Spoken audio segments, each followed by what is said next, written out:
الله من الشيطان الرجيم. بسم الله الرحمن الرحيم. وما أنزلنا على قوله من بعده من جند من السماء وما كنا منزلين. صدق الله العظيم. سورہ یاسین آیت نمبر 28 آپ کے سامنے پڑھی گئی. پچھلی آیت میں ہم پڑھ رہے تھے وہ واقعہ جس کے بارے میں کچھ مفسرین نے لکھا ہے کہ یہ انطاکیہ کا واقعہ ہے. حبیب نجار اس شخص کا نام بولا ہے جسے اس بستی کے لوگوں نے پتھر مار مار کر ہلاک کیا تھا.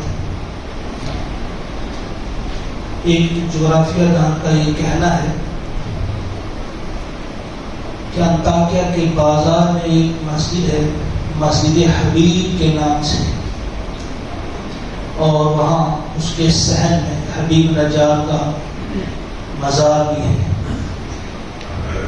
تو یہ سمجھا جاتا ہے کچھ لوگوں کے نزدیک یہ والی آیت جو ہے، یہ جو جس نے کہا تھا، جس کے بارے میں یہ آیات ہیں، آمنت بربکم فاسمعون، کہ میں ایمان لا چکا تمہارے رب پہ، فاسمعون، تم سن لو، ٹھیک طرح سے سن لو، کان کھول کر سن لو. اور پھر جس کے جواب میں فرشتوں نے کہا تھا قیل ادخل الجنہ، یعنی جس کے جواب میں دشمنوں نے اس کو قتل کر دیا. کچھ مفسرین نے لکھا ہے لاتوں سے، مکوں سے، ڈنڈوں سے، حتیٰ کہ یہ بھی الفاظ ہیں روایت میں کہ وہ دو لاتوں سے اس کے پیٹوں پر اس کے پیٹ پر چڑھتے تھے، زور زور سے مارتے تھے. اور یہ الفاظ بھی آئے ہیں، اور پتھروں سے مار مار کر بھی اسے ہلاک کر دیا گیا. جب وہ شہید ہو گئے تو فوری طور فرشتوں نے کہا کہ ادخل الجنہ، کہا گیا کہ داخل ہو جاؤ جنت میں. تو یہاں اس آیت کریمہ سے واضح ہوتا ہے کہ جو لوگ عالم برزخ کا انکار کرتے ہیں، یہاں سے برزخی زندگی کا ثبوت ہمیں ملتا ہے کہ اسی وقت اسے جنت میں داخل کر دیا گیا.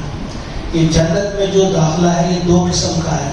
ایک تو صرف روح کا داخلہ، ایک ہے روح اور جسم کا داخلہ، دونوں. روح جسم کے ساتھ قیامت کے بعد ہی جو حشر و نشر ہوگا اس کے بعد ہی داخل ہوگا، لیکن اس سے پہلے بھی جیسے شہداء کے بارے میں کہا گیا ہے کہ شہیدوں کی روحیں جو ہیں سبز پرندوں کی شکل میں وہ جنت میں رہتی ہیں، وہ وہاں کی چگتی ہیں، جو بھی وہاں کا پھل وغیرہ ہے وہ کھاتی ہے وہ.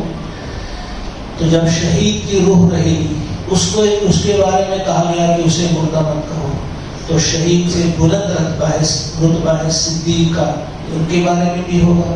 ان سے بلند رتبہ ہے انبیاء کا، پھر انبیاء کے بارے میں بھی ایسا ہی ہوگا کہ انہیں انتظار نہیں کرنا پڑے گا، بلکہ ان کی روحیں پہلے ہی جو ہی وہ دنیا سے رخصت ہو جاتی ہے وہ جنت میں چلی جاتی ہے. البتہ روح مال جسد وہ بعد میں ہوگا. تو اس نے اس وقت کہا حبیب نجار نے، اگر اسی کو مانتے، جیسے کہ میں نے کل بھی کہا تھا کہ کچھ مفسرین نے کہا کہ نہیں، یہ بالکل ثابت نہیں ہے کہ وہی ہے یہ شخص، لیکن بہرحال جو بھی ہے، قال یا لیت قومی یعلمون، اس شخص نے جب اسے قتل کیا اپنی قوم کے لوگوں نے، اس نے اس وقت کہا یا لیت قومی یعلمون، کاش میری قوم جان جاتی، اسے یہ پتہ چلتا کیا بما غفر لی ربی، کہ میرے رب نے میری مغفرت کی، مجھے بخش دیا، میری ساری خطا کو معاف کر دیا، وجعلنی من المکرمین، اور مجھے اپنے مکرم بندوں میں، عزت دار بندوں میں، عزت والے بندوں میں مجھے شمار کیا، ان میں داخل کیا. یعنی دل کی صفائی اسے کہتے ہیں، اخلاص اسے کہتے ہیں، درد اسے کہتے ہیں. پوری انسانیت کا درد اتنا بھرا ہوا تھا کہ وہی لوگ جنہوں نے لاتوں سے، گھوسوں سے ان کی جان دی، انہیں قتل کیا، انہی کے بارے میں یہ ہمدردی، انہیں پتہ چل جائے کہ مجھے میرے رب نے کتنا بڑا انعام دیا، وہ بھی میرے ہی اس راستے پہ آ جاتے، انہیں بھی یہ انعام ملنا چاہیے۔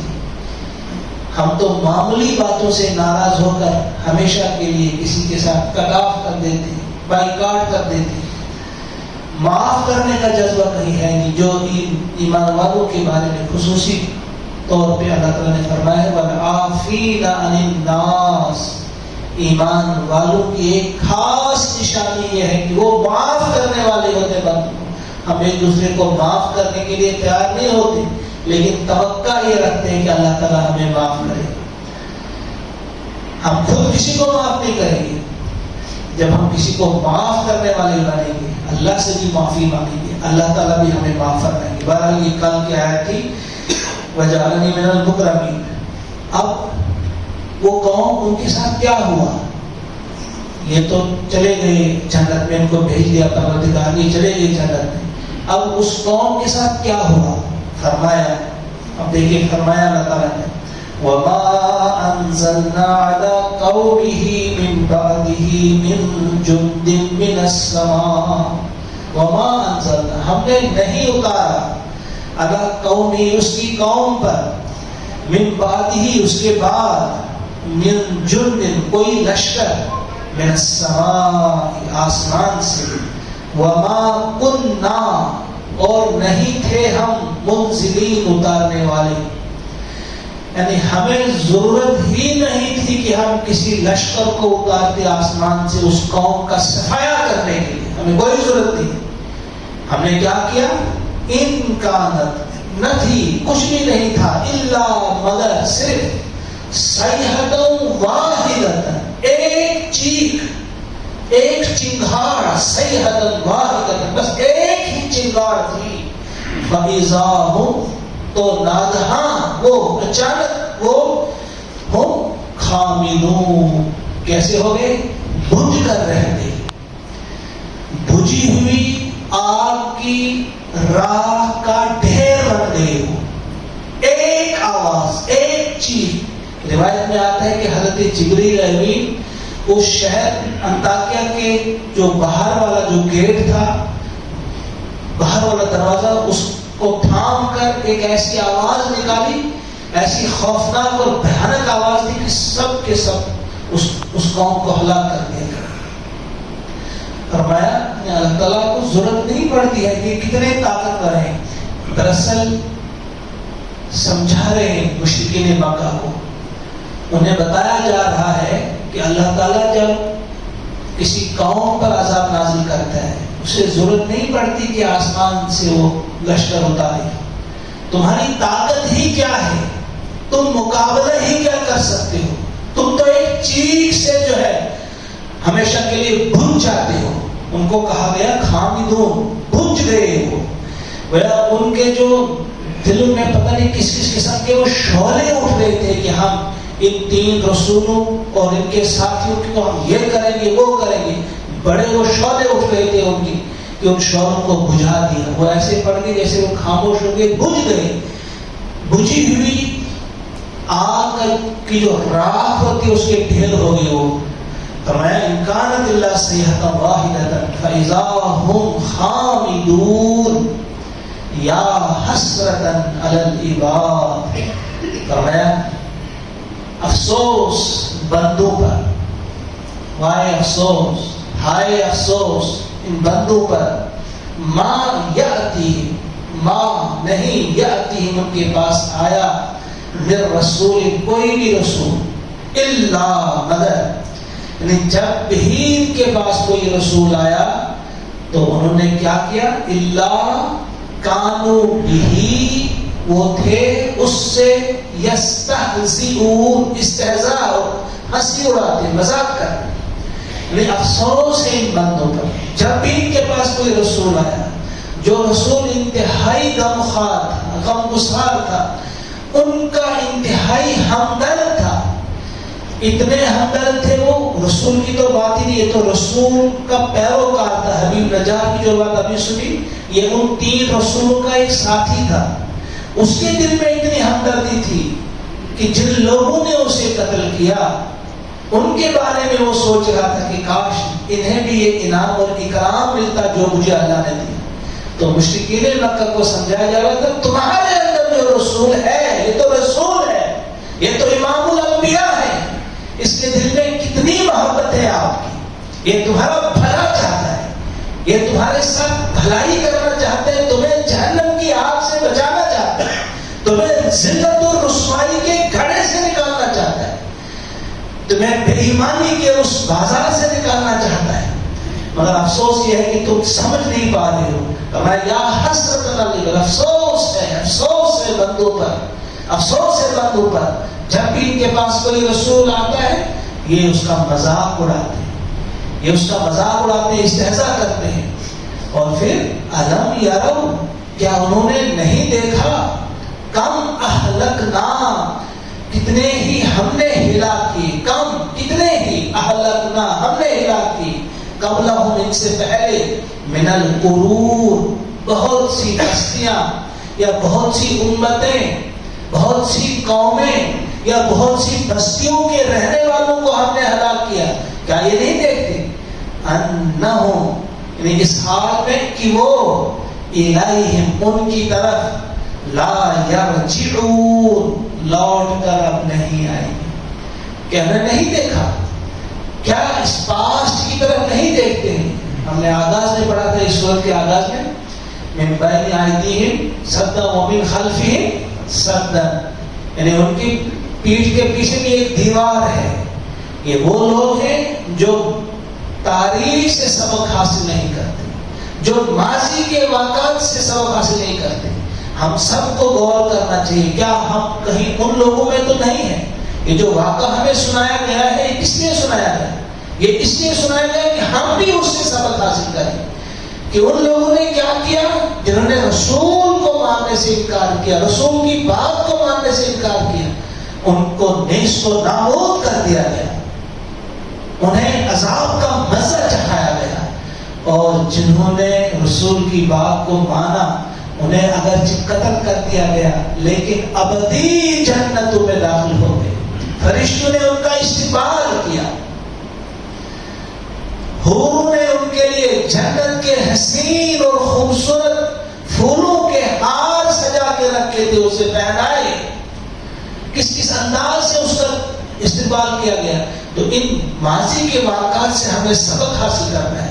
انہم الیہم لا یرجعون, کیا یہ دیکھتے نہیں کہ پچھلی قوموں کے ساتھ کیا کیا ہم نے, ان کو ہم نے کیسے ہلاک کیا. بہت ساری بستیاں, بہت ساری بستیوں کے رہنے والے جو تھے. قرن جو ہے وہ زمانے کے لیے بھی استعمال ہوتا ہے, قرن جو ہے امت کے لیے بھی استعمال کیا جاتا ہے, بستی کے لیے بھی استعمال کیا جاتا ہے. تو اس سے مراد ہے بستیوں کے رہنے والے, پچھلی کئی امتیں, پچھلی کئی قومیں, ان کو ہلاک کیا ہم نے. اور اس حال میں کیا کہ اب وہ کبھی لوٹنے والی نہیں ہے. تو اس کا مطلب کیا ہوا, وہ کہیں ختم ہو گئے, نیست و نابود ہو گئے, ایسا بھی نہیں ہے. فرمایا وَإِن كُلٌّ لَمَّا جَمِيعٌ لَدَيْنَا مُحْضَرُونَ, وَإِن اور نہیں, كُلٌّ سب, لَمَّا مگر, جَمِيعٌ سب کے سب, لَدَيْنَا ہمارے پاس, مُحْضَرُونَ حاضر کیے جائیں گے. ایسا مت سمجھو کہ کہیں یہ بھی نہ سمجھنا کہ وہ نیست و نابود ہو گئے, فنا ہو گئے, ختم ہو گئے. نہیں, وہ ہمارے پاس گرفتار ہے, لدینا وہ ہمارے پاس ہے, گرفتار ہے.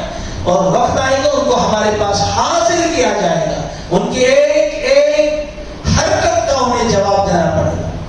یعنی صرف یہی ختم نہیں ہوا کہ ان پر عذاب آ گیا, مٹا دیا گیا, دنیا سے تو مٹا دیا گیا ان کا نام و نشان, مگر بالکل ہی انہیں فنا نہیں کر دیا گیا کہ کہیں بھی نہیں. وہ ہماری قید میں ہے, وہ گرفتار کیے گئے ہیں, وہ ہمارے پاس قید میں ہے. اور وقت آئے گا محضرون, و حاضر کیے جائیں گے ہمارے سامنے, اور ان سے پوچھا جائے گا کہ تم نے ہمارے رسولوں کے ساتھ کیا سلوک کیا, تم نے ہمارے پیغام کے ساتھ جو ہم نے پیغام بھیجا تھا, ہماری کتاب کے ساتھ کیا سلوک کیا, ہمارے احکامات کا کتنا خیال رکھا.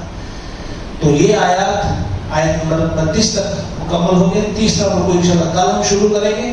ان آیات کے ذریعے جو کچھ ہمیں سمجھانا چاہ رہے ہیں, جو سمجھا رہے ہیں اللہ تبارک و تعالیٰ, ہم اللہ ہی سے دعا کرتے ہیں کہ وہی ہمیں توفیق عطا فرمائے کہ ہم سمجھنے والے بنیں اور صرف سمجھے نہیں بلکہ اپنے آپ کو تیار کریں اس کام کے لیے جو کام ہمارے سپرد کیا ہے اللہ تعالیٰ نے، جو کام ہمارے سپرد کیا ہے محمد عربی صلی اللہ علیہ وسلم نے. ہم کام چور نہ بنیں، دنیا کے پیچھے اتنا نہ پڑے کہ ہمیں فرصت ہی نہ ہو نہ قرآن پڑھنے کی، نہ پڑھانے کی، نہ دین حق کی سربلندی اور سرفرازی کے لیے کوئی کام کرنے کی. ہم تو اکثر چیز چلاتے ہیں، ہمیں فرصت نہیں ہے، بچوں کا مسئلہ ہے، تجارت کا مسئلہ ہے، ٹھیکیداری کا مسئلہ ہے، ملازمت ہے، یہ ہے وہ ہے، وقت نہیں. جب وہ وقت آ جاتا ہے جب واپس بلا لیتا ہے اللہ تعالیٰ، پھر وقت ہی وقت ہوتا ہے، پھر ہم کہتے ہیں اب تو ہمارے پاس وقت تھا، تھوڑی سی مہلت ہمیں ہوتی جاتی. تو یہ آیات ہمیں جھنجھوڑتی ہے، بتاتی ہے کہ تیار رہو، کسی بھی وقت موت آ سکتی ہے. جب موت سے پہلے اللہ تعالیٰ کے سامنے جانا ہے تو کون سا منہ لے کر جانا ہے، اپنے رسول کے سامنے جانا ہے تو کون سا منہ لے کر آپ نے جانا ہے. ان آیات کو ایک بار آپ پھر سنیں، تازہ کریں کہ اللہ تعالیٰ ہم سے کیا کہنا چاہتے ہیں. ان الفاظ کو اللہ ہی کے الفاظ میں جب ہم جانیں گے اس کا کچھ اور اثر ہوتا ہے. وَمَا أَنزَلْنَا عَلَىٰ قَوْمِهِ مِن بَعْدِهِ مِن جُندٍ مِّنَ السَّمَاءِ وَمَا كُنَّا مُنزِلِينَ إِن كَانَتْ إِلَّا صَيْحَةً وَاحِدَةً فَإِذَا هُمْ خَامِدُونَ يَا حَسْرَةً عَلَى الْعِبَادِ ما يأتيهم من رسول إلا كانوا به يستهزئون ألم يروا كم أهلكنا قبلهم من القرون أنهم إليهم لا يرجعون وَإِن كُلٌّ لَّمَّا جَمِيعٌ لَّدَيْنَا مُحْضَرُونَ. صدق اللہ العظیم. اللهم اجعل القرآن ربيع قلوبنا ونور أبصارنا وشفاء صدورنا وذهاب همومنا وغمومنا. ربنا تقبل منا إنك أنت السميع العليم. وآخر دعوانا أن الحمد لله رب العالمين.